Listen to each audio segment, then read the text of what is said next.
Carta de San Pablo a los Romanos. Romanos, capítulo 1.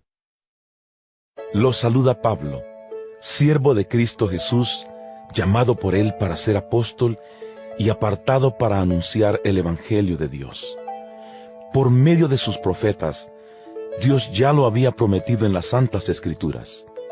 Es el mensaje que trata de su Hijo Jesucristo, nuestro Señor, quien nació como hombre de la descendencia de David, pero a partir de su resurrección fue constituido Hijo de Dios con plenos poderes como Espíritu Santificador. Por medio de Jesucristo recibí el privilegio de ser apóstol, puesto a su servicio para que en todas las naciones haya quienes crean en Él y le obedezcan. Entre ellos están también ustedes, que viven en Roma.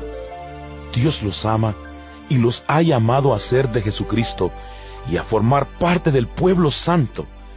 Que Dios nuestro Padre y el Señor Jesucristo derramen su gracia y su paz sobre ustedes. En primer lugar, por medio de Jesucristo, doy gracias a mi Dios por cada uno de ustedes, porque en todas partes se habla de su fe. Dios, a quien yo sirvo con todo mi corazón, anunciando el Evangelio de su Hijo, es testigo de que continuamente los recuerdo. Y en mis oraciones pido siempre a Dios que, si es su voluntad, me conceda que vaya por fin a visitarlos, porque deseo verlos y prestarles alguna ayuda espiritual para que estén más firmes, es decir, para que nos animemos unos a otros con esta fe que ustedes y yo tenemos. Quiero que sepan, hermanos, que muchas veces me he propuesto ir a verlos, pero hasta ahora siempre se me han presentado obstáculos. Mi deseo es recoger alguna cosecha espiritual entre ustedes, como la he recogido entre las otras naciones. Me siento en deuda con todos, sean cultos o incultos, sabios o ignorantes. Por eso estoy tan ansioso de anunciarles el Evangelio también a ustedes que viven en Roma. No me avergüenzo del Evangelio, porque es poder de Dios para que todos los que creen alcancen la salvación. Los judíos en primer lugar, pero también los que no lo son, pues el Evangelio nos muestra de qué manera Dios nos hace justos. Es por fe, de principio a fin. Así lo dicen las Escrituras. El justo por la fe vivirá. Pues Dios muestra su ira castigando desde el cielo a toda la gente mala e injusta, que con su injusticia mantiene prisionera la verdad. Lo que de Dios se puede conocer, ellos lo conocen muy bien, porque Él mismo se lo ha mostrado. Pues lo invisible de Dios se puede llegar a conocer si se reflexiona en lo que Él ha hecho. En efecto, desde que el mundo fue creado, claramente se ha podido ver que Él es Dios y que su poder nunca tendrá fin. Por eso los malvados no tienen disculpa, pues aunque han conocido a Dios, no lo han honrado como a Dios ni le han dado gracias. Al contrario, han terminado pensando puras tonterías y su necia mente se ha quedado a oscuras. Decían que eran sabios, pero se hicieron tontos, porque han cambiado la gloria del Dios inmortal por imágenes del hombre mortal y hasta por imágenes de aves, cuadrúpedos y reptiles. Por eso, Dios los ha abandonado a los impuros deseos que hay en ellos y han cometido unos con otros acciones vergonzosas. En lugar de la verdad de Dios, han buscado la mentira y han honrado y adorado las cosas creadas por Dios y no a Dios mismo, que las creó y que merece alabanza por siempre. Amén. Por eso, Dios los ha abandonado a pasiones vergonzosas. Hasta sus mujeres han cambiado las relaciones naturales por las que van contra la naturaleza. De la misma manera, los hombres han dejado sus relaciones naturales con la mujer y arden en malos deseos los unos por los otros. Hombres con hombres cometen acciones vergonzosas y sufren en su propio cuerpo el castigo merecido por su perversión. Como no quisieron reconocer a Dios, Él los ha abandonado a sus perversos pensamientos para que hagan lo que no deben. Están llenos de toda clase de injusticia, perversidad, avaricia y maldad. Son envidiosos, asesinos, pendencieros, engañadores, perversos y chismosos. Hablan mal de los demás, son enemigos de Dios, insolentes, vanidosos y orgullosos, inventan maldades, desobedecen a sus padres, no quieren entender, no cumplen su palabra, no sienten cariño por nadie, no sienten compasión. Saben muy bien que Dios ha decretado que quienes hacen estas cosas merecen la muerte, y sin embargo las siguen haciendo y hasta ven con gusto que otros las hagan. Romanos capítulo 2. Por eso no tienes disculpa. Tú que juzgas a otros, no importa quién seas.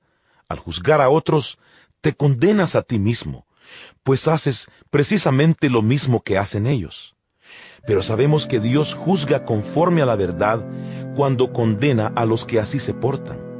En cuanto a ti, que juzgas a otros y haces lo mismo que ellos, no creas que vas a escapar de la condenación de Dios. Tú desprecias la inagotable bondad, tolerancia y paciencia de Dios, sin darte cuenta de que es precisamente su bondad la que te está llevando a convertirte a Él. Pero tú, como eres terco y no has querido volverte a Dios, estás amontonando castigo sobre ti mismo para el día del castigo, cuando Dios se manifestará para dictar su justa sentencia y pagar a cada uno conforme a lo que haya hecho. Dará vida eterna a quienes buscando gloria, honor e inmortalidad, perseveraron en hacer lo bueno. Pero castigará con enojo a los rebeldes, es decir, a los que están en contra de la verdad y a favor de la maldad. Habrá sufrimiento y angustia para todos los que hacen lo malo, para los judíos en primer lugar, pero también para los que no lo son. En cambio, Dios dará gloria, honor y paz a todos los que hacen lo bueno, a los judíos en primer lugar, pero también a los que no lo son, porque Dios juzga imparcialmente. Todos los que pecan sin haber tenido la ley de Moisés, perecerán sin esa ley, y los que pecan a pesar de tener la ley de Moisés, por medio de esa misma ley serán juzgados. Pues no son justos ante Dios los que solamente oyen la ley, sino los que la obedecen. Porque cuando los que no son judíos, ni tienen la ley, hacen por naturaleza lo que la ley manda, ellos mismos son su propia ley, pues muestran por su conducta que llevan la ley escrita en el corazón. Su propia conciencia lo comprueba, y sus propios pensamientos los acusarán o los defenderán, el día en que Dios juzgará los secretos de todos por medio de Cristo Jesús, conforme al Evangelio que yo anuncio. Tú te llamas judío, confías en la ley de Moisés y estás orgulloso de tu Dios. Conoces su voluntad y la ley te enseña a escoger lo mejor. Estás convencido de que puedes guiar a los ciegos y alumbrar a los que andan en la oscuridad, de que puedes instruir a los ignorantes y orientar a los sencillos, ya que en la ley tienes la regla del conocimiento y de la verdad. Pues bien, si enseñas a otros, ¿por qué no te enseñas a ti mismo? Si predicas que no se debe robar, ¿por qué robas? Si dices que no se debe cometer adulterio, ¿por qué lo cometes? Si odias a los ídolos, ¿por qué robas las riquezas de sus templos? Te glorías de la ley, pero deshonras a Dios porque la desobedeces. Con razón dice la Escritura: los paganos ofenden a Dios por culpa de ustedes. Es cierto que a quien obedece a la ley de Moisés, la circuncisión le sirve de algo, pero si no la obedece, es como si no estuviera circuncidado. En cambio, si el que no está circuncidado se porta según lo que la ley ordena, se le considerará circuncidado aun cuando no lo esté. El que obedece a la ley, aunque no esté circuncidado en su cuerpo, juzgará a aquel que a pesar de tener la ley y de estar circuncidado, no la obedece. Porque ser judío no es serlo solamente por fuera, y estar circuncidado no es estarlo solamente por fuera en el cuerpo. El verdadero judío lo es interiormente, y el estar circuncidado es cosa del corazón. No depende de reglas escritas, sino del Espíritu. El que es así resulta aprobado no por los hombres, sino por Dios. Romanos capítulo 3. Entonces, ¿qué ventajas tiene el ser judío o el estar circuncidado? Muchas, y por muchas razones.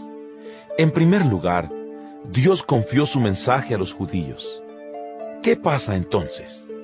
¿Acaso Dios dejará de ser fiel por el hecho de que algunos de ellos hayan sido infieles? Claro que no. Al contrario, Dios actúa siempre conforme a la verdad, aunque todo hombre sea mentiroso. Pues la Escritura dice: serás tenido por justo en lo que dices, y saldrás vencedor cuando te juzguen. Pero si nuestra maldad sirve para poner de relieve que Dios es justo, ¿qué diremos? ¿Que Dios es injusto cuando nos castiga? Hablo según criterios humanos. Claro que no, porque si Dios fuera injusto, ¿cómo podría juzgar al mundo? Pero si mi mentira sirve para que la verdad de Dios resulte todavía más gloriosa, ¿por qué se me juzga a mí como pecador? En tal caso, ¿por qué no hacer lo malo para que venga lo bueno? Esto es precisamente lo que algunos, para desacreditarme, dicen que yo enseño, pero tales personas merecen la condenación. ¿Qué pues? ¿Tenemos nosotros los judíos alguna ventaja sobre los demás? Claro que no, porque ya hemos demostrado que todos, tanto los judíos como los que no lo son, están bajo el poder del pecado. Pues las Escrituras dicen: no hay ni uno solo que sea justo, no hay quien tenga entendimiento, no hay quien busque a Dios. Todos se han ido por mal camino, todos por igual se han pervertido. No hay quien haga lo bueno, no hay ni siquiera uno. Su garganta es un sepulcro abierto, su lengua es mentirosa, sus labios esconden veneno de víbora, y su boca está llena de maldición y amargura. Sus pies corren ágiles a derramar sangre, destrucción y miseria hay en sus caminos, y no conocen el camino de la paz. Jamás tienen presente que hay que temer a Dios. Sabemos que todo lo que dice el libro de la ley, lo dice a quienes están sometidos a ella, para que todos callen y el mundo entero caiga bajo el juicio de Dios. Porque nadie podrá decir que ha cumplido la ley y que Dios debe reconocerlo como justo, ya que la ley solamente sirve para hacernos saber que somos pecadores. Pero ahora, sin la ley, Dios ha mostrado de qué manera nos hace justos, y esto lo confirman la misma ley y los profetas. Por medio de la fe en Jesucristo, Dios hace justos a todos los que creen, pues no hay diferencia. Todos han pecado y están lejos de la presencia gloriosa de Dios. Pero Dios, en su bondad y gratuitamente, los hace justos mediante la liberación que realizó Cristo Jesús. Dios hizo que Cristo, al derramar su sangre, fuera el instrumento del perdón. Este perdón se alcanza por la fe. Así quería Dios mostrar cómo nos hace justos, perdonando los pecados que habíamos cometido antes, porque Él es paciente. Él quería mostrar en el tiempo presente cómo nos hace justos, pues así como Él es justo, hace justos a los que creen en Jesús. ¿Dónde, pues, queda el orgullo del hombre ante Dios? Queda eliminado. ¿Por qué razón? No por haber cumplido la ley, sino por haber creído. Así llegamos a esta conclusión, que Dios hace justo al hombre por la fe, independientemente del cumplimiento de la ley. ¿Acaso Dios es solamente Dios de los judíos? ¿No lo es también de todas las naciones? Claro está que lo es también de todas las naciones, Pues no hay más que un Dios, el Dios que hace justos a los que tienen fe, sin tomar en cuenta si están o no están circuncidados. Entonces, ¿con la fe le quitamos el valor a la ley? Claro que no, más bien afirmamos el valor de la ley. Romanos capítulo 4. Pero entonces, ¿qué diremos que ganó Abraham nuestro antepasado? En realidad, si Abraham hubiera sido reconocido como justo a causa de sus propios hechos, tendría razón para gloriarse, aunque no delante de Dios, pues la Escritura dice: Abraham creyó a Dios, y por eso Dios le tuvo esto en cuenta y lo reconoció como justo. Ahora bien, si alguno trabaja, el pago no se le da como un regalo, sino como algo merecido. En cambio, si alguno cree en Dios, que hace justo al pecador, Dios le tiene en cuenta su fe para reconocerlo como justo, aunque no haya hecho nada que merezca su favor. David mismo habló de la dicha de aquel a quien Dios reconoce como justo sin tomarle en cuenta sus hechos. Dijo David: Dichosos aquellos a quienes Dios perdona sus maldades y pasa por alto sus pecados. Dichoso el hombre a quien el Señor no tome en cuenta su pecado. ¿Será que esta dicha corresponde solamente a los que están circuncidados, o corresponderá también a los que no lo están? Hemos dicho que Dios tuvo en cuenta la fe de Abraham para reconocerlo como justo. Pero, ¿cuándo se la tuvo en cuenta? ¿Después de que Abraham fue circuncidado o antes? No después, sino antes. Y después Abraham fue circuncidado, como señal o sello de que Dios ya lo había reconocido como justo por causa de su fe. De este modo, Abraham ha venido a ser también el padre de todos los que tienen fe, aunque no hayan sido circuncidados, y así Dios los reconoce igualmente a ellos como justos. Y Abraham es también el padre de quienes, además de estar circuncidados, siguen el ejemplo de aquella fe que nuestro antepasado ya tenía cuando aún no estaba circuncidado. Pues Dios prometió a Abraham y a sus descendientes que recibirían el mundo como herencia. Pero esta promesa no estaba condicionada al cumplimiento de la ley, sino a la justicia que se basa en la fe. Pues si los que han de recibir la herencia son los que se basan en la ley, entonces la fe resultaría cosa inútil y la promesa de Dios perdería su valor. Porque la ley trae castigo, pero donde no hay ley, tampoco hay faltas contra la ley. Por eso, para que la promesa hecha a Abraham conservara su valor para todos sus descendientes, fue un don gratuito basado en la fe. Es decir, la promesa no es solamente para los que se basan en la ley, sino también para todos los que se basan en la fe como Abraham. De esa manera, Él viene a ser Padre de todos nosotros, como dice la Escritura: Te he hecho padre de muchas naciones. Este es el Dios en quien Abraham creyó, el Dios que da vida a los muertos y crea las cosas que aún no existen. Cuando ya no había esperanza, Abraham creyó y tuvo esperanza, y así vino a ser padre de muchas naciones, conforme a lo que Dios le había dicho. Así será el número de tus descendientes.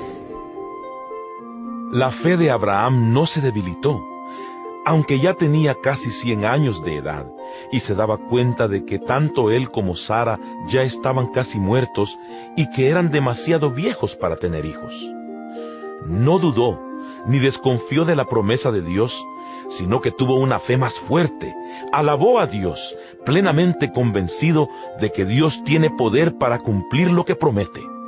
Por eso, Dios le tuvo esto en cuenta y lo reconoció como justo. Y esto de que Dios se lo tuvo en cuenta, no se escribió solamente de Abraham, se escribió también de nosotros. Pues Dios también nos tiene en cuenta la fe, si creemos en aquel que resucitó a Jesús nuestro Señor, que fue entregado a la muerte por nuestros pecados y resucitado para hacernos justos. Romanos capítulo 5. Puesto que Dios ya nos ha hecho justos gracias a la fe, tenemos paz con Dios por medio de nuestro Señor Jesucristo. Pues por Cristo hemos podido acercarnos a Dios por medio de la fe, para gozar de su favor, y estamos firmes y nos gloriamos con la esperanza de tener parte en la gloria de Dios. Y no solo esto, sino que también nos gloriamos de los sufrimientos, porque sabemos que el sufrimiento nos da firmeza para soportar. Y esta firmeza nos permite salir aprobados, y el salir aprobados nos llena de esperanza. Y esta esperanza no nos defrauda, porque Dios ha llenado con su amor nuestro corazón por medio del Espíritu Santo que nos ha dado. Pues cuando nosotros éramos incapaces de salvarnos, Cristo, a su debido tiempo, murió por los pecadores.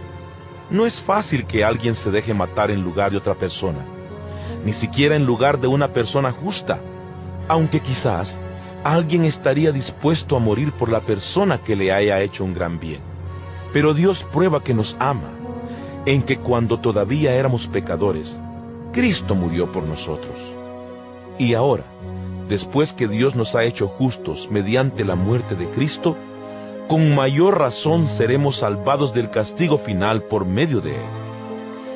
Porque si Dios, cuando todavía éramos sus enemigos, nos reconcilió consigo mismo mediante la muerte de su Hijo, con mayor razón seremos salvados por su vida, ahora que ya estamos reconciliados con Él. Y no solo esto, sino que también nos gloriamos en Dios mediante nuestro Señor Jesucristo, pues por Cristo hemos recibido ahora la reconciliación. Así pues, por medio de un solo hombre entró el pecado en el mundo, y por el pecado entró la muerte. Y así la muerte pasó a todos porque todos pecaron. Antes que hubiera ley, ya había pecado en el mundo, aunque el pecado no se toma en cuenta cuando no hay ley.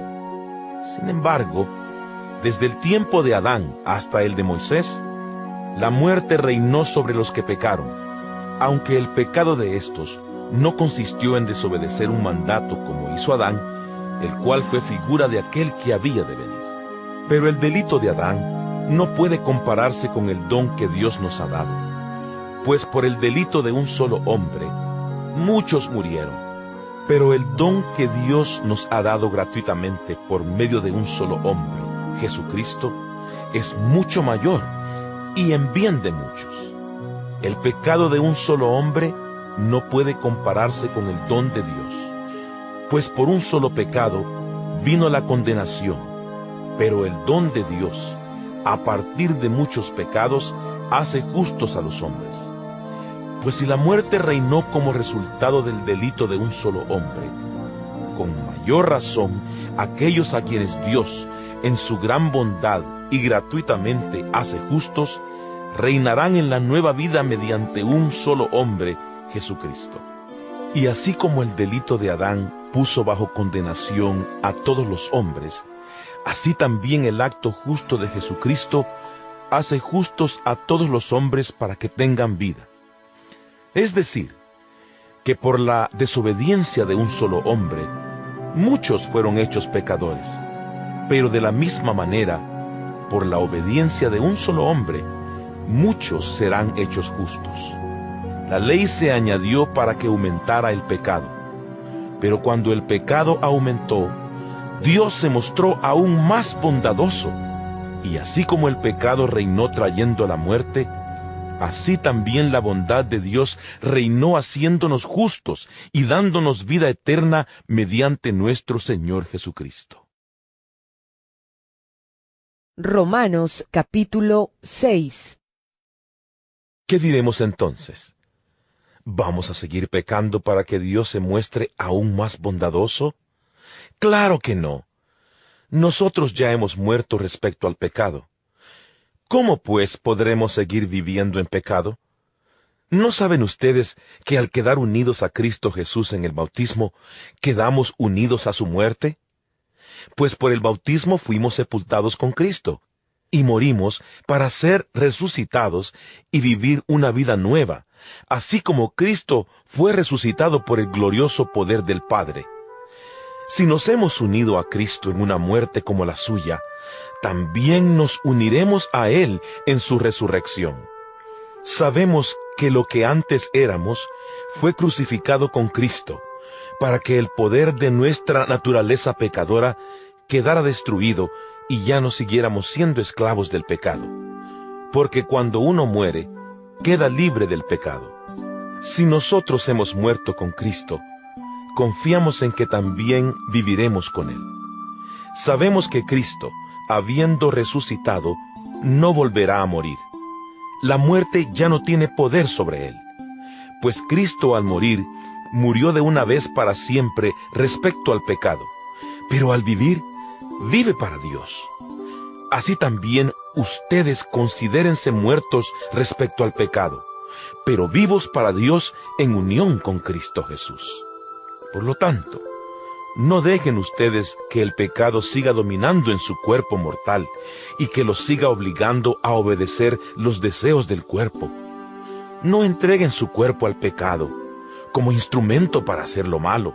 Al contrario, entréguense a Dios como personas que han muerto y han vuelto a vivir, y entréguenle su cuerpo como instrumento para hacer lo que es justo ante Él. Así el pecado ya no tendrá poder sobre ustedes, pues no están sujetos a la ley, sino a la bondad de Dios. Entonces, ¿qué? ¿Vamos a pecar porque no estamos sujetos a la ley, sino a la bondad de Dios? ¡Claro que no! Ustedes saben muy bien que si se entregan como esclavos a un amo para obedecerlo, entonces son esclavos de ese amo a quien obedecen. Y esto es así, tanto si obedecen al pecado, lo cual lleva a la muerte, como si obedecen a Dios para vivir en la justicia. Pero gracias a Dios que ustedes, que antes eran esclavos del pecado, ya han obedecido de corazón a la forma de enseñanza que han recibido. Una vez libres de la esclavitud del pecado, ustedes han entrado al servicio de la justicia. Hablo en términos humanos, porque ustedes por su debilidad no pueden entender bien estas cosas. De modo que, así como antes entregaron su cuerpo al servicio de la impureza y la maldad para hacer lo malo, entreguen también ahora su cuerpo al servicio de la justicia con el fin de llevar una vida santa. Cuando ustedes todavía eran esclavos del pecado, no estaban al servicio de la justicia. Pero, ¿qué provecho sacaron entonces? Ahora ustedes se avergüenzan de esas cosas, pues solo llevan a la muerte. Pero ahora, libres de la esclavitud del pecado, han entrado al servicio de Dios. Esto sí les es provechoso, pues el resultado es la vida santa y finalmente la vida eterna. El pago que da el pecado es la muerte, pero el don de Dios es vida eterna en unión con Cristo Jesús, nuestro Señor. Romanos capítulo 7. Hermanos, ustedes conocen la ley, y saben que la ley solamente tiene poder sobre una persona mientras esa persona vive. Por ejemplo, una mujer casada está ligada por ley a su esposo mientras éste vive. Pero si el esposo muere, la mujer queda libre de la ley que la ligaba a él.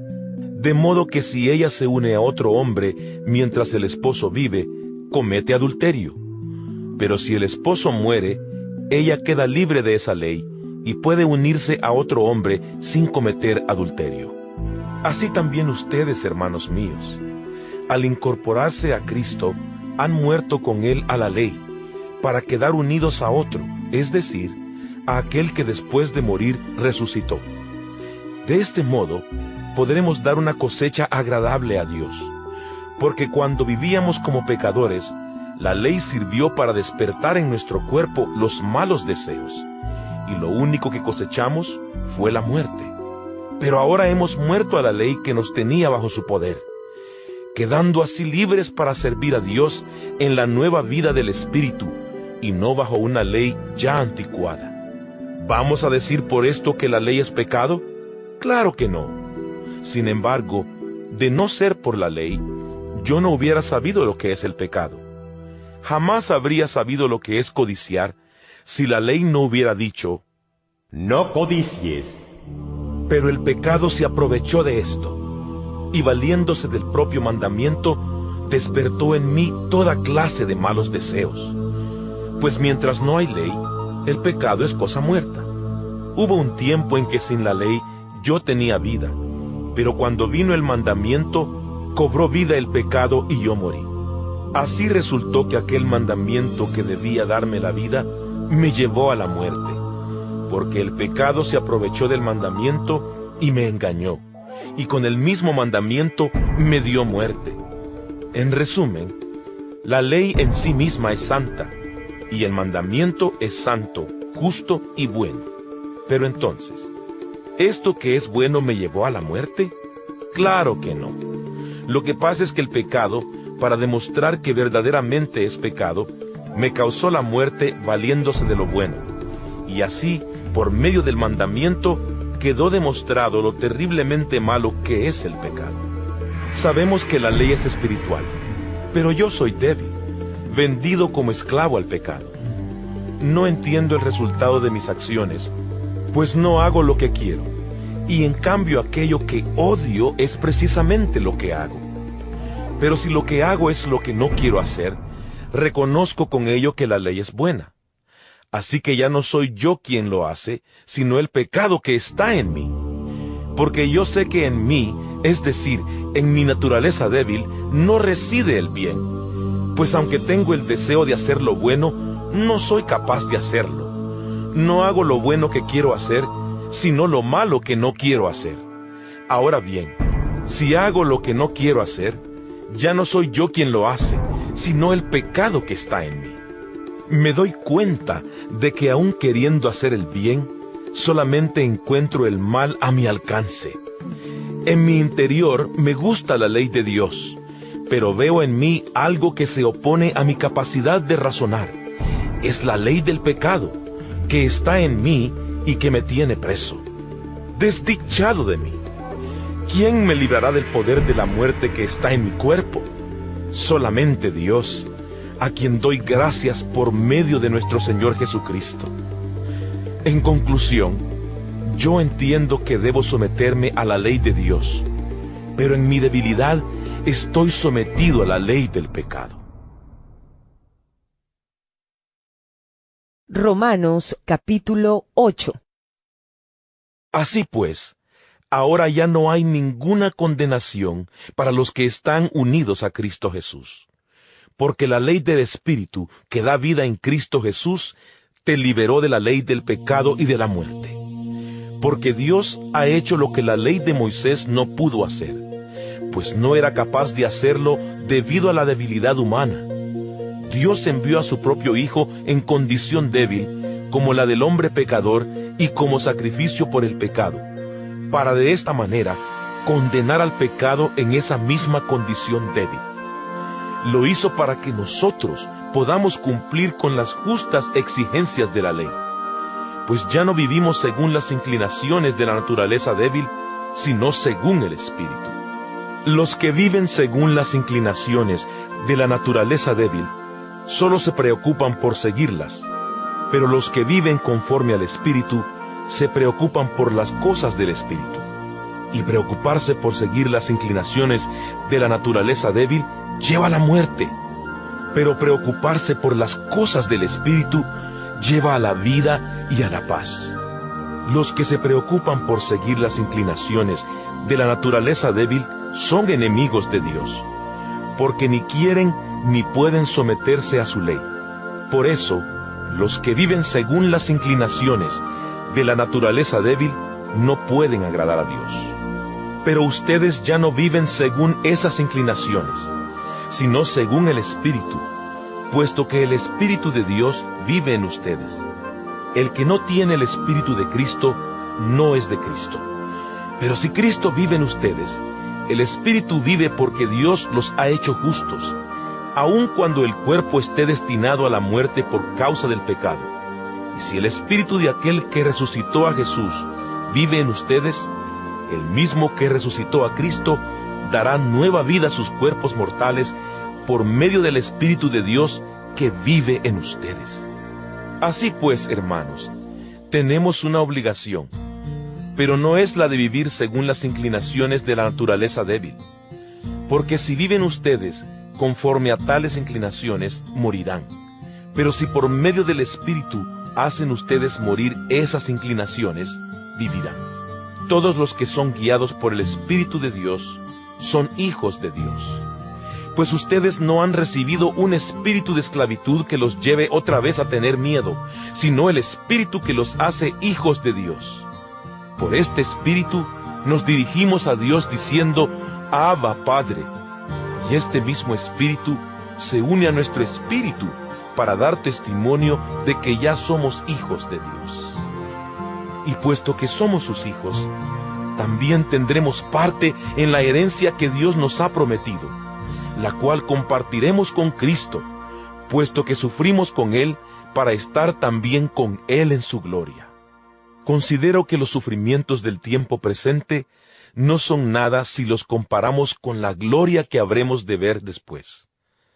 La creación espera con gran impaciencia el momento en que se manifieste claramente que somos hijos de Dios, porque la creación perdió su verdadera finalidad, no por su propia voluntad, sino porque Dios así lo había dispuesto. Pero le quedaba siempre la esperanza de ser liberada de la esclavitud y la destrucción, para alcanzar la gloriosa libertad de los hijos de Dios. Sabemos que hasta ahora la creación entera se queja y sufre como una mujer con dolores de parto. Y no solo ella sufre, sino también nosotros, que ya tenemos el Espíritu como anticipo de lo que vamos a recibir. Sufrimos profundamente, esperando el momento de ser adoptados como hijos de Dios, con lo cual serán liberados nuestros cuerpos. Con esa esperanza hemos sido salvados. Solo que esperar lo que ya se está viendo no es esperanza, pues ¿quién espera lo que ya está viendo? Pero si lo que esperamos es algo que todavía no vemos, tenemos que esperarlo sufriendo con firmeza. De igual manera, el Espíritu nos ayuda en nuestra debilidad, porque no sabemos orar como es debido, pero el Espíritu mismo ruega a Dios por nosotros con gemidos que no pueden expresarse con palabras. Y Dios, que examina los corazones, sabe qué es lo que el Espíritu quiere decir, porque el Espíritu ruega conforme a la voluntad de Dios por los del pueblo santo. Sabemos que Dios dispone todas las cosas para el bien de quienes lo aman, a los cuales Él ha llamado de acuerdo con su propósito. A los que de antemano Dios había conocido, los destinó desde un principio a ser como su Hijo, para que su Hijo fuera el primero entre muchos hermanos. Y a los que Dios destinó desde un principio, también los llamó, y a los que llamó, los hizo justos, y a los que hizo justos, les dio parte en su gloria. ¿Qué más podremos decir? Que si Dios está a nuestro favor, nadie podrá estar contra nosotros.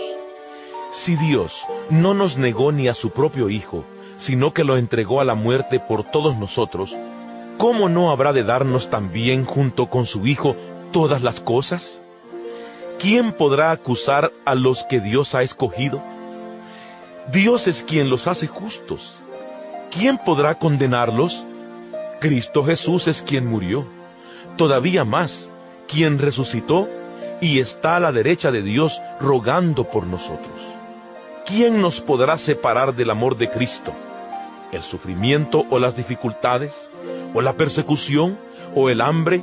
¿O la falta de ropa? ¿O el peligro? ¿O la muerte violenta? Como dice la Escritura: por causa tuya estamos siempre expuestos a la muerte. Nos tratan como ovejas llevadas al matadero. Pero en todo esto salimos más que vencedores por medio de aquel que nos amó. Estoy convencido de que nada podrá separarnos del amor de Dios, ni la muerte, ni la vida, ni los ángeles, ni los poderes y fuerzas espirituales, ni lo presente, ni lo futuro, ni lo más alto, ni lo más profundo, ni ninguna otra de las cosas creadas por Dios. Nada podrá separarnos del amor que Dios nos ha mostrado en Cristo Jesús nuestro Señor. Romanos capítulo 9. Como creyente que soy en Cristo, estoy diciendo la verdad, no miento. Además, mi conciencia, guiada por el Espíritu Santo, me asegura que esto es verdad. Tengo una gran tristeza y en mi corazón hay un dolor continuo, pues hasta quisiera estar yo mismo bajo maldición, separado de Cristo, si así pudiera favorecer a mis hermanos, los de mi propia raza. Son descendientes de Israel, y Dios los adoptó como hijos. Dios estuvo entre ellos con su presencia gloriosa, y les dio las alianzas, la ley de Moisés, el culto y las promesas. Son descendientes de nuestros antepasados y de su raza. En cuanto a lo humano, vino el Mesías, el cual es Dios sobre todas las cosas, alabado por siempre. Amén. Pero no es que las promesas de Dios a Israel hayan perdido su validez. Más bien es que no todos los descendientes de Israel son verdadero pueblo de Israel. No todos los descendientes de Abraham son verdaderamente sus hijos, sino que Dios le había dicho: tu descendencia vendrá por medio de Isaac. Esto nos da a entender que nadie es hijo de Dios solamente por pertenecer a cierta raza. Al contrario, solo a quienes son hijos en cumplimiento de la promesa de Dios se les considera verdaderos descendientes, porque esta es la promesa que Dios hizo a Abraham. Por este tiempo volveré, y Sara tendrá un hijo. Pero eso no es todo. Los dos hijos de Rebeca eran de un mismo padre, nuestro antepasado Isaac. Y antes que ellos nacieran, cuando aún no habían hecho nada, ni bueno ni malo, Dios anunció a Rebeca: el mayor será siervo del menor. Lo cual también está de acuerdo con la escritura que dice: amé a Jacob y aborrecí a Esaú. Así quedó confirmado el derecho que Dios tiene de escoger, de acuerdo con su propósito, a los que quiere llamar sin tomar en cuenta lo que hayan hecho. ¿Diremos por eso que Dios es injusto? ¡Claro que no! Porque Dios dijo a Moisés: tendré misericordia de quien yo quiera, y tendré compasión también de quien yo quiera. Así pues, no depende de que el hombre quiera o se esfuerce, sino de que Dios tenga compasión. Pues en la Escritura Dios le dice al rey de Egipto: te hice rey precisamente para mostrar en ti mi poder, y para darme a conocer en toda la tierra. De manera que Dios tiene compasión de quien Él quiere tenerla, y también le endurece el corazón a quien Él quiere endurecérselo. Pero me dirás, siendo así, ¿de qué puede Dios culpar al hombre si nadie puede oponerse a su voluntad? Y tú, hombre, ¿quién eres para pedirle cuentas a Dios? ¿Acaso la olla de barro le dirá al que la hizo: ¿por qué me hiciste así? El alfarero tiene el derecho de hacer lo que quiera con el barro, y del mismo barro puede hacer una olla para uso especial y otra para uso común. Dios, queriendo dar un ejemplo de castigo y mostrar su poder, soportó con mucha paciencia a aquellos que merecían el castigo e iban a la perdición. Al mismo tiempo, quiso dar a conocer en nosotros la grandeza de su gloria, pues nos tuvo compasión y nos preparó de antemano para tener parte en ella. Así que Dios nos llamó a unos de entre los judíos y a otros de entre los no judíos, como se dice en el libro de Oseas: a los que no eran mi pueblo, los llamaré mi pueblo. A la que no era amada, la llamaré mi amada. Y en el mismo lugar donde se les dijo: ustedes no son mi pueblo, serán llamados hijos del Dios viviente. En cuanto a los israelitas, Isaías dijo: aunque los descendientes de Israel sean tan numerosos como la arena del mar, solamente un resto de ellos alcanzará la salvación, porque muy pronto el Señor cumplirá plenamente su palabra en todo el mundo. Como el mismo Isaías había dicho antes: si el Señor Todopoderoso no nos hubiera dejado descendencia, ahora mismo estaríamos como Sodoma y Gomorra. ¿Qué diremos a esto? Que por medio de la fe, Dios ha hecho justos a los paganos que no buscaban la justicia. En cambio, los israelitas que querían basar su justicia en la ley, no lo lograron. ¿Por qué? Porque no se basaban en la fe, sino en sus propios hechos. Por eso tropezaron con la piedra de tropiezo, que se menciona en la Escritura. Yo pongo en Sión una roca, una piedra con la cual tropezarán. El que confíe en ella no quedará defraudado. Romanos capítulo 10. Hermanos, el deseo de mi corazón y mi oración a Dios por los israelitas es que alcancen la salvación. En su favor puedo decir que tienen un gran deseo de servir a Dios, solo que ese deseo no está basado en el verdadero conocimiento, pues no reconocen que es Dios quien hace justos a los hombres y pretenden ser justos por sí mismos, y así no se han sometido a lo que Dios estableció para hacernos justos. Porque la ley llega a su término con Cristo, y así todos por la fe pueden llegar a ser justos. De la justicia basada en la ley, Moisés escribió esto: la persona que cumpla la ley vivirá por ella. Pero de la justicia basada en la fe se dice: no pienses, ¿quién subirá al cielo? Esto es, para hacer que Cristo baje. O, ¿quién bajará al abismo? Esto es, para hacer que Cristo suba de entre los muertos. ¿Qué es, pues, lo que dice? La palabra está cerca de ti, en tu boca y en tu corazón. Esta palabra es el mensaje de fe que predicamos.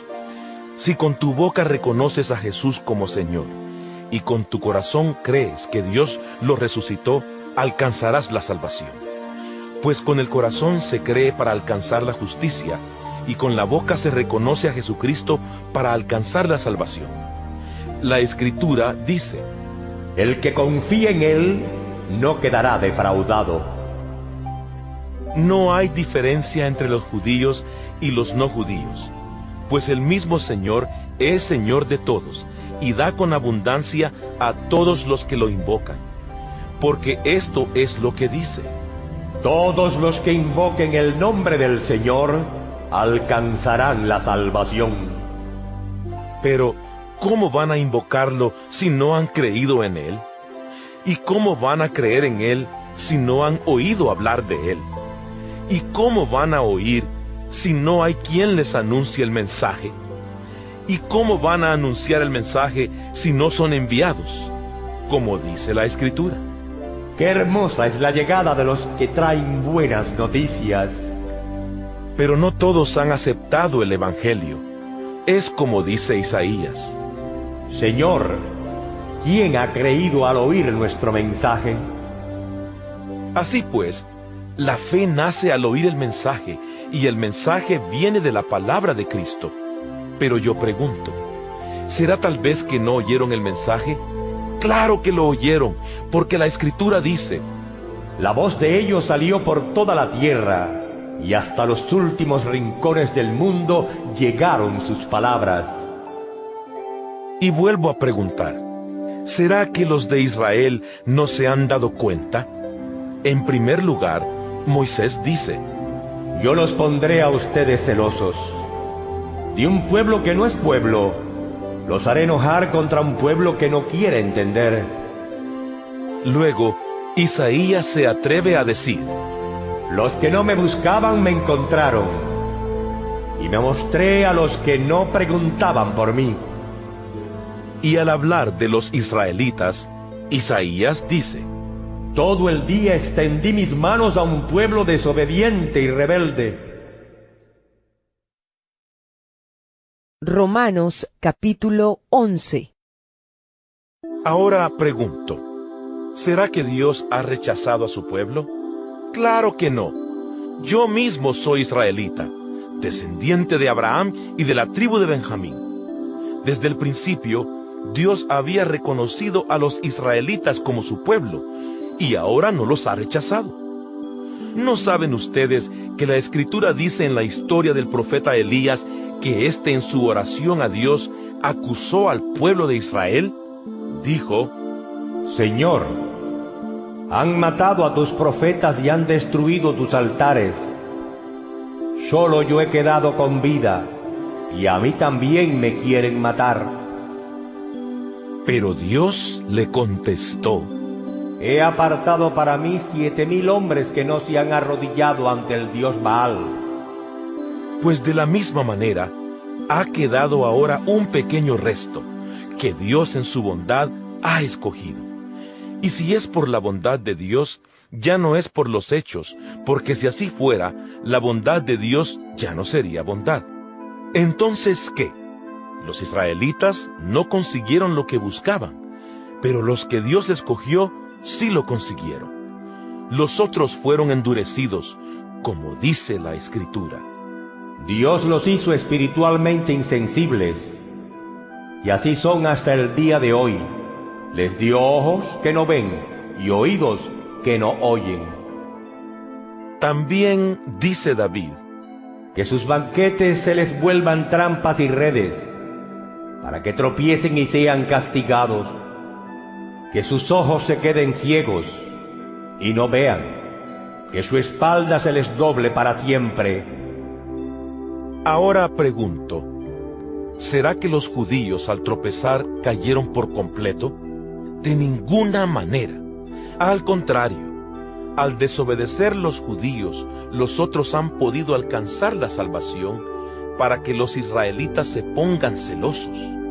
Así que, si el tropiezo y el fracaso de los judíos han servido para enriquecer al mundo, a los que no son judíos, ya podemos imaginarnos lo que será su plena restauración. Pero tengo algo que decirles a ustedes que no son judíos. Puesto que Dios me ha enviado a los no judíos, yo tengo en gran estima este servicio. Quiero que algunos de mi propia raza sientan celos de ustedes y así llevarlos a la salvación.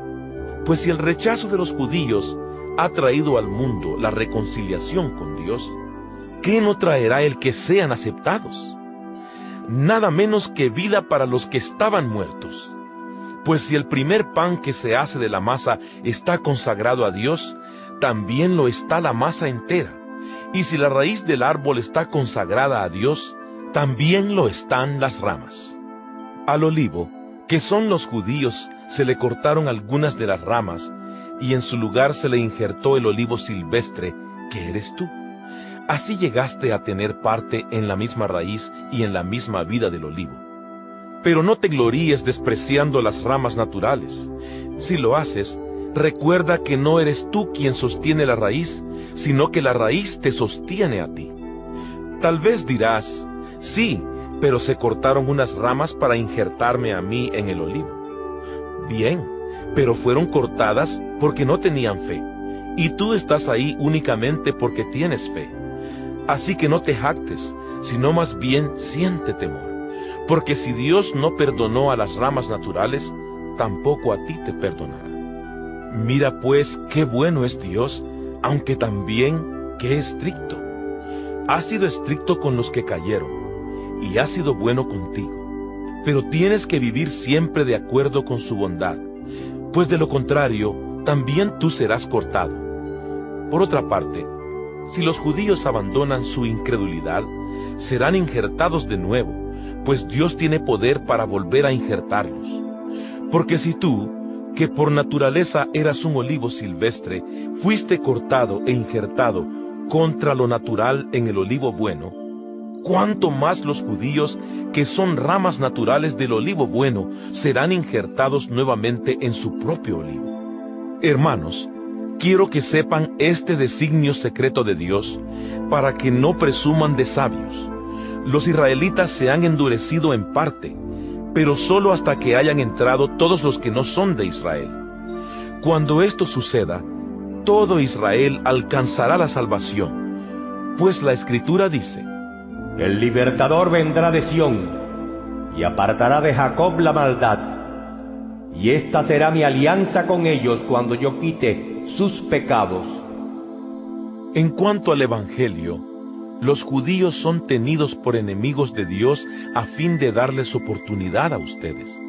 Pero Dios todavía los ama a ellos, porque escogió a sus antepasados.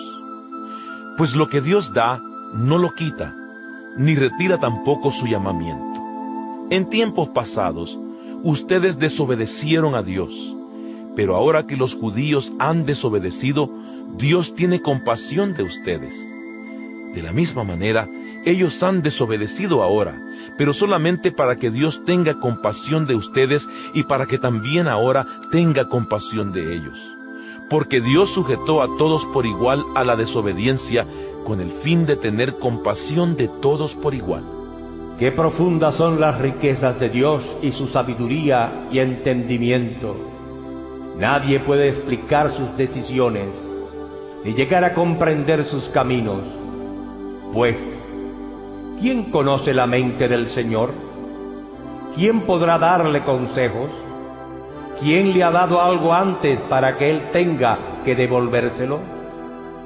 Porque todas las cosas vienen de Dios, y existen por Él y para Él. Gloria para siempre a Dios. Amén. Romanos capítulo 12. Por tanto, hermanos míos, les ruego por la misericordia de Dios que se presenten ustedes mismos como ofrenda viva, santa y agradable a Dios. Este es el verdadero culto que deben ofrecer. No vivan ya según los criterios del tiempo presente. Al contrario, cambien su manera de pensar para que así cambie su manera de vivir y lleguen a conocer la voluntad de Dios. Es decir, lo que es bueno, lo que le es grato, lo que es perfecto. Por el encargo que Dios en su bondad me ha dado, digo a todos ustedes que ninguno piense de sí mismo más de lo que debe pensar. Antes bien, cada uno piense de sí con moderación, según los dones que Dios le haya dado junto con la fe. Porque así como en un solo cuerpo tenemos muchos miembros, y no todos los miembros sirven para lo mismo, así también nosotros, aunque somos muchos, formamos un solo cuerpo en Cristo y estamos unidos unos a otros como miembros de un mismo cuerpo. Dios nos ha dado diferentes dones, según lo que Él quiso dar a cada uno. Por lo tanto, si Dios nos ha dado el don de profecía, hablemos según la fe que tenemos. Si nos ha dado el don de servir a otros, sirvámoslos bien. El que haya recibido el don de enseñar, que se dedique a la enseñanza. El que haya recibido el don de animar a otros, que se dedique a animarlos. El que da, hágalo con sencillez. El que ocupa un puesto de responsabilidad, desempeñe su cargo con todo cuidado. El que ayuda a los necesitados, hágalo con alegría. Ámense sinceramente unos a otros. Aborrezcan lo malo y apéguense a lo bueno. Ámense como hermanos los unos a los otros, dándose preferencia y respetándose mutuamente. Esfuércense, no sean perezosos y sirvan al Señor con corazón ferviente. Vivan alegres por la esperanza que tienen. Soporten con valor los sufrimientos. No dejen nunca de orar. Hagan suyas las necesidades del pueblo santo. Reciban bien a quienes los visitan. Bendigan a quienes los persiguen. Bendíganlos y no los maldigan. Alégrense con los que están alegres y lloren con los que lloran. Vivan en armonía unos con otros. No sean orgullosos, sino pónganse al nivel de los humildes. No presuman de sabios. No paguen a nadie mal por mal. Procuren hacer lo bueno delante de todos. Hasta donde dependa de ustedes, hagan cuanto puedan por vivir en paz con todos. Queridos hermanos, no tomen venganza ustedes mismos, sino dejen que Dios sea quien castigue. Porque la Escritura dice: A mí me corresponde hacer justicia. Yo pagaré, dice el Señor. Y también, si tu enemigo tiene hambre, dale de comer, y si tiene sed, dale de beber. Así harás que le arda la cara de vergüenza. no te dejes vencer por el mal. Al contrario, vence con el bien el mal. Romanos capítulo 13. Todos deben someterse a las personas que ejercen la autoridad, porque no hay autoridad que no venga de Dios, y las que existen fueron puestas por Él. Así que quien se opone a la autoridad va en contra de lo que Dios ha ordenado, y los que se oponen serán castigados, porque los gobernantes no están para causar miedo a los que hacen lo bueno, sino a los que hacen lo malo. ¿Quieres vivir sin miedo a la autoridad? Pues pórtate bien, y la autoridad te aprobará, porque está al servicio de Dios para tu bien. Pero si te portas mal, entonces sí debes tener miedo, porque no en vano la autoridad lleva la espada, ya que está al servicio de Dios para dar su merecido al que hace lo malo. Por lo tanto, es preciso someterse a las autoridades no solo para evitar el castigo, sino como un deber de conciencia. También por esta razón, ustedes pagan impuestos, porque las autoridades están al servicio de Dios y a eso se dedican. Denle a cada uno lo que le corresponde. Al que deban pagar contribuciones, páguenle las contribuciones. Al que deban pagar impuestos, páguenle los impuestos. Al que deban respeto, respétenlo. Al que deban estimación, estímenlo. No tengan deudas con nadie, aparte de la deuda de amor que tienen unos con otros, pues el que ama a su prójimo ya ha cumplido todo lo que la ley ordena. Los mandamientos dicen: No cometas adulterio, no mates, no robes, no codicies. Pero estos y los demás mandamientos quedan comprendidos en estas palabras: Ama a tu prójimo como a ti mismo. El que tiene amor no hace mal al prójimo, así que en el amor se cumple perfectamente la ley. En todo esto tengan en cuenta el tiempo en que vivimos, y sepan que ya es hora de despertarnos del sueño, porque nuestra salvación está más cerca ahora que al principio, cuando creímos en el mensaje. La noche está muy avanzada y se acerca el día. Por eso, dejemos de hacer las cosas propias de la oscuridad y revistámonos de luz como un soldado se reviste de su armadura. Actuemos con decencia como en pleno día. No andemos en banquetes y borracheras, ni en inmoralidades y vicios, ni en discordias y envidias. Al contrario, revístanse ustedes del Señor Jesucristo y no busquen satisfacer los malos deseos de la naturaleza humana. Romanos capítulo 14. Reciban bien al que es débil en la fe y no entren en discusiones con él. Por ejemplo, hay quienes piensan que pueden comer de todo, mientras otros, que son débiles en la fe, comen solamente verduras. Pues bien, el que come de todo no debe menospreciar al que no come ciertas cosas, y el que no come ciertas cosas no debe criticar al que come de todo, pues Dios lo ha aceptado. ¿Quién eres tú para criticar al servidor de otro? Si queda bien o queda mal, es asunto de su propio amo, pero quedará bien porque el Señor tiene poder para hacerlo quedar bien. Otro caso: hay quienes dan más importancia a un día que a otro, y hay quienes creen que todos los días son iguales. Cada uno debe estar convencido de lo que cree. El que guarda cierto día para honrar al Señor lo guarda, y el que come de todo para honrar al Señor lo come y da gracias a Dios. Y el que no come ciertas cosas para honrar al Señor deja de comerlas y también da gracias a Dios. Ninguno de nosotros vive para sí mismo, ni muere para sí mismo. Si vivimos, para el Señor vivimos, y si morimos, para el Señor morimos. De manera que tanto en la vida como en la muerte, del Señor somos. Para eso murió Cristo y volvió a la vida, para ser Señor tanto de los muertos como de los vivos. ¿Por qué entonces criticas a tu hermano? ¿O tú, por qué lo desprecias? Todos tendremos que presentarnos delante de Dios para que Él nos juzgue, porque la Escritura dice: Juro por mi vida, dice el Señor, y ante mí todos doblarán la rodilla y todos alabarán a Dios. Así pues, cada uno de nosotros tendrá que dar cuenta de sí mismo a Dios. Por eso, ya no debemos criticarnos unos a otros.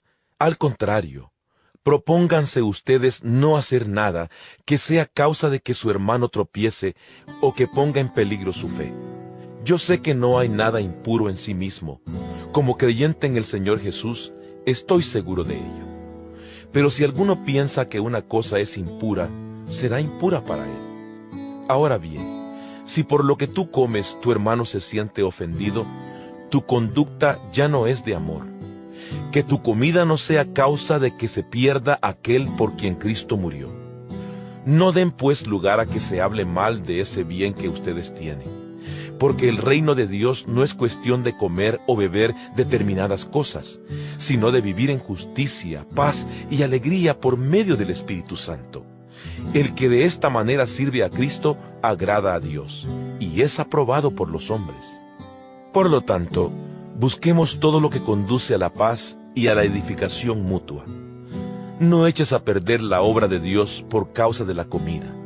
En realidad, todos los alimentos son limpios. Lo malo es comer algo que haga perder la fe a otros. Es mejor no comer carne, ni beber vino, ni hacer nada que sea causa de que tu hermano tropiece. La fe que tienes, debes tenerla tú mismo delante de Dios. Dichoso aquel que usa de su libertad sin cargos de conciencia. Pero el que no está seguro de si debe o no comer algo, al comerlo se hace culpable, porque no lo come con la convicción que da la fe, y todo lo que no se hace con la convicción que da la fe es pecado. Romanos capítulo 15. Los que somos fuertes en la fe, debemos aceptar como nuestras las debilidades de los que son menos fuertes, y no buscar lo que a nosotros mismos nos agrada. Todos nosotros debemos agradar a nuestro prójimo y hacer las cosas para su bien y para la edificación mutua. Porque tampoco Cristo buscó agradarse a sí mismo. Al contrario, en Él se cumplió lo que dice la Escritura: Las ofensas de los que te insultaban cayeron sobre mí. Todo lo que antes se dijo en las Escrituras se escribió para nuestra instrucción, para que con constancia y con el consuelo que de ellas recibimos tengamos esperanza. Y Dios, que es quien da constancia y consuelo, los ayude a ustedes a vivir en armonía unos con otros, conforme al ejemplo de Cristo Jesús, para que todos juntos a una sola voz alaben al Dios y Padre de nuestro Señor Jesucristo. Así pues, acéptense los unos a los otros, como también Cristo los aceptó a ustedes para gloria de Dios. Puedo decirles que Cristo vino a servir a los judíos para cumplir las promesas hechas a nuestros antepasados y demostrar así que Dios es fiel a lo que promete. Vino también para que los no judíos alaben a Dios por su misericordia, según dice la Escritura. Por eso te alabaré entre las naciones, y cantaré himnos a tu nombre. En otra parte, la Escritura dice: Alégrense, naciones, con el pueblo de Dios. Y en otro lugar dice: Naciones y pueblos todos, alaben al Señor. Isaías también escribió: Brotará la raíz de Jesé, que se levantará para gobernar a las naciones, las cuales pondrán en él su esperanza. Que Dios, que da esperanza, los llene de alegría y paz a ustedes que tienen fe en Él, y les dé abundante esperanza por el poder del Espíritu Santo. Hermanos míos, estoy convencido de que ustedes están llenos de bondad y de todo conocimiento, y que saben aconsejarse unos a otros. Pero en esta carta me he atrevido a escribirles francamente sobre algunas cosas para que no las olviden. Lo hago por el encargo que Dios en su bondad me ha dado, de servir a Cristo Jesús para bien de los que no son judíos. El servicio sacerdotal que presto consiste en anunciar el Evangelio de Dios, con el fin de presentar ante Él a los no judíos como ofrenda que les sea grata, santificada por el Espíritu Santo.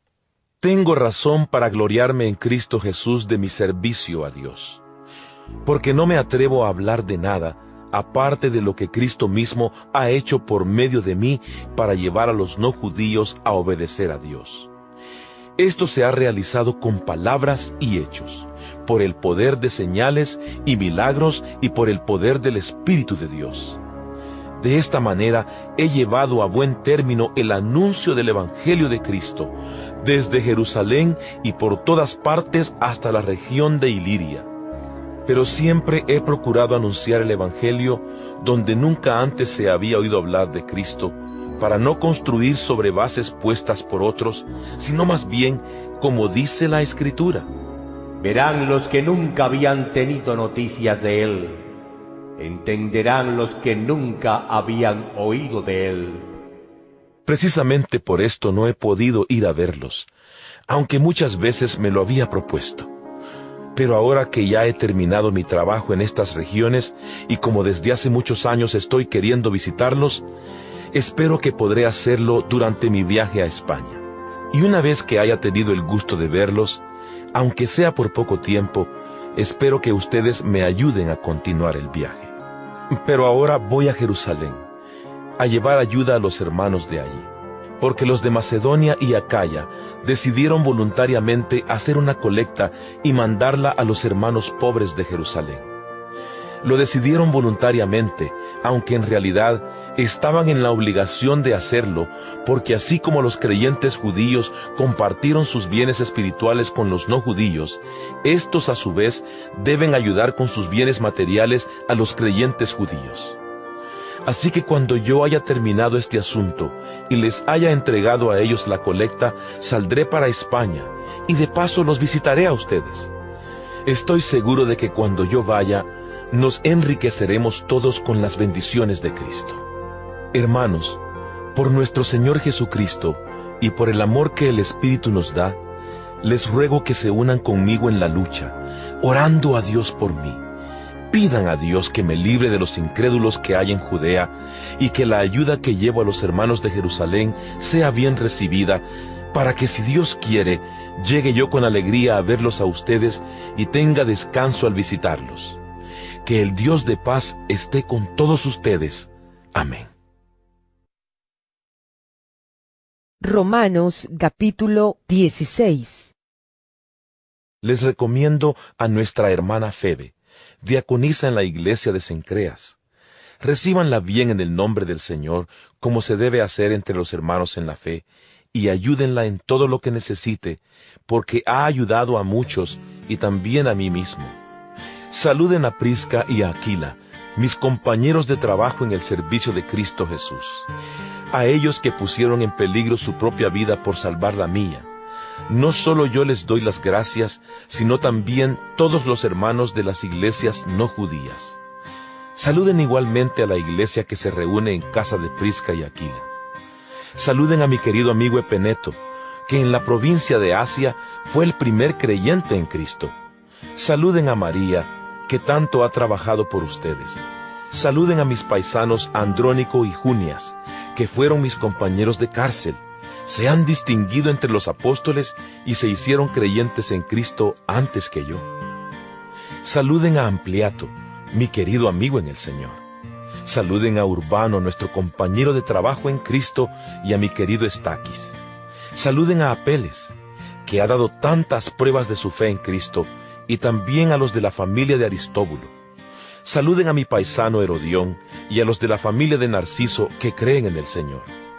Saluden a Trifena y a Trifosa, que trabajan en la obra del Señor, y también a nuestra querida hermana Perside, que tanto ha trabajado en la obra del Señor. Saluden a Rufo, distinguido creyente en el Señor, y a su madre, que ha sido también como una madre para mí. Saluden a Asíncrito, a Flegonte, a Hermes, a Patrobas, a Hermas y a los hermanos que están con ellos. Saluden también a Filólogo y a Julia, a Nereo y a su hermana, a Olimpas y a todos los hermanos en la fe que están con ellos. Salúdense los unos a los otros con un beso santo. Todas las iglesias de Cristo les mandan saludos. Hermanos, les ruego que se fijen en los que causan divisiones y ponen tropiezos en contra de la enseñanza que ustedes recibieron. Apártense de ellos, porque no sirven a Cristo nuestro Señor, sino a sus propios apetitos, y con sus palabras suaves y agradables engañan el corazón de la gente sencilla. Todos saben que ustedes han sido obedientes.